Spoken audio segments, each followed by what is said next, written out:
A very good afternoon, friends. Myself Swati Sharma. Today we are going to do the fifth part of the story of Nal and Damayanti. देखिए आज हम नल और दमयंती की story का fifth part करेंगे। जल्दी से रिकैप करते हैं पिछले पार्ट में क्या हुआ। देखिए नल जो था वो बहुत अच्छा राजा था, लेकिन उसमें एक कमी थी। उसको एक लत थी, वो लत थी जुआ खेलने की। वो बहुत जुआ खेलता था। एक दिन की बात है, उसका भाई आया घर। उन्होंने दोनों ने जुआ खेलना शुरू किया। इस जुए में नल सब कुछ हार गया, अपना घर, अपनी किंगडम, अपना पैसा, अपने हीरे जवाहरात, वो सब कुछ हार गया। उसको सब कुछ अपने भाई को देना पड़ा। अब देखिए दमयंती को जब इस बारे में पता चला तो उसने अपने दोनों बच्चों को विदर्भ देश भेज दिया, जहाँ पर उसके माँ बाप थे।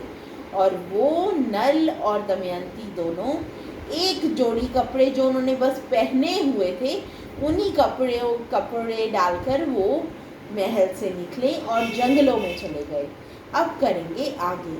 One day in the depth of the forest, एक दिन की बात है, फॉरेस्ट के बहुत अंदर जाकर बीनीथ अ ट्री वो बैठे हुए थे, एक ट्री के नीचे। बीनीथ क्या होता है? नीचे। Both Nala and Damayanti found themselves hiding with only one garment to cover. देखिए वो दोनों के पास, नल और दमयंती के पास, उन्होंने पाया कि उनके पास सिर्फ एक गारमेंट था ऊपर लेने के लिए, और कुछ भी नहीं था अपनी बॉडीज को कवर करने के लिए। एग्जॉस्टेड, वो थक गए थे। एग्जॉस्टेड क्या होता है? थक जाना। सकम टू स्लीप, वो सो गए। सकम टू स्लीप का क्या मतलब होगा? वो सो गए। ड्यू टू फैटीग, फैटीग क्या होता है? थकान। King Nal, contemplating the situation, realized that Damayanti was enduring great suffering because of him. देखिए राजा नल जो था वो सोच रहा था कि दमयंती मेरी वजह से इतनी सफरिंग इंड्योर कर रही है, सहन कर रही है। इंड्योर करना क्या होता है? सहन करना। If he were to leave her here in this vulnerable state and return to his kingdom alone, it would be like abandoning his beloved wife. उसने सोचा कि अगर मैं दमयंती को यहाँ पे इस हालत में छोड़कर चला जाऊँ और अपनी किंगडम में वापस चला जाऊँ अकेला, ये ठीक नहीं होगा। ये वही होगा कि मैंने त्याग दिया अपनी प्यारी वाइफ को। Overwhelmed with love and compassion, Nal made a decision. देखिए वो भाव विभोर हो गए। ओवरवेल्म्ड का मतलब क्या? बहुत इमोशनल हो गए। प्यार में और दयालुता में नल मेड अ डिसीजन, और उस इमोशन के साथ उन्होंने एक डिसीजन लिया। डिसीजन लेना क्या होता है? फैसला लेना।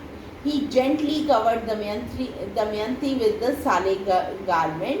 देखिए उसने क्या किया? उसने दमयंती को कवर कर दिया विद द सोल गारमेंट, जो अकेला गारमेंट था उसके साथ उसे कवर कर दिया। And resolve to face the challenges and hardships ahead, और उसने डिसाइड कर लिया कि वो चैलेंजेस को एक्सेप्ट करेगा और लड़ेगा। Fully dedicated to her welfare, वो पूरा डेडिकेटेड था, समर्पित था उसकी वेलफेयर के लिए। With a heavy heart Nala bid farewell to Damayanti, बहुत ही दुखी होकर, बहुत ही हैवी हार्ट से नल ने दमयंती को बिड की, फेयरवेल मतलब उसे बाय कहा। And set out on a new path, और वो निकल पड़ा एक नए रास्ते पर। Relying solely on his own strength and determination to overcome the adversities that lay before him. देखिए वो किस पर डिपेंडेंट था? वो सोलली डिपेंडेंट था अपनी स्ट्रेंथ पे, अपनी शक्ति पे, और अपनी डिटर्मिनेशन पे, अपने दृढ़ इरादे पे। डिटर्मिनेशन क्या होता है? दृढ़ इरादा। टू ओवरकम का मतलब क्या होता है? निकल कर आना। The adversities that lay before him, जो मुश्किलें उसके आगे आ रही थी उसमें से निकलने के लिए उसके पास सिर्फ उसकी स्ट्रेंथ थी और डिटर्मिनेशन थी। So friends, this was the fifth part of the story. We'll continue the story in the next part tomorrow. Thank you.